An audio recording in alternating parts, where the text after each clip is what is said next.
So here is a problem. A block of mass m, mass is given to be 12 kilogram, right? So this is 12 kilogram.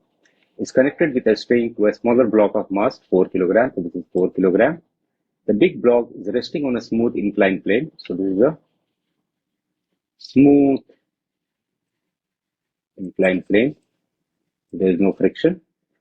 Determine the angle theta of the plane so that neither of the mass moves, right? So we have to first figure out why the mass will move. So let's look at this one.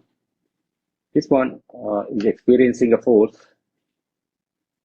which is like this, the tension in the string, and then the force of gravity, which is capital M and G, which is 120 now, right? 12 into 10, 120 Newton. But why it is not moving upward? Because this force of gravity has a component in this direction, right? What is that component? That is going to be mg sine theta, right? Because this angle is theta. You can take a look. If you're not aware of this, this is our mg, okay? Because this angle is theta, this angle will be 90 minus theta, okay? So in this direction, this is going to be mg sine theta. And in this direction, the projection direction is going to be mg cos theta, okay? Because we have another force which is pulling it downward, which is equal to mg sine theta, or in this case, mg is equal to 120. So 120 sine theta. It may or may not move, right? For it to be static, this force has to be equal to the tension, okay? Now, how much is the tension? We can calculate that. Tension is also a known force, upward T.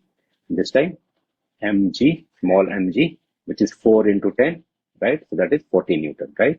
So if they are not moving, the tension is going to be equal to 40 Newton. We want this 120 sine theta should be equal to the tension, which is 40 Newton, okay?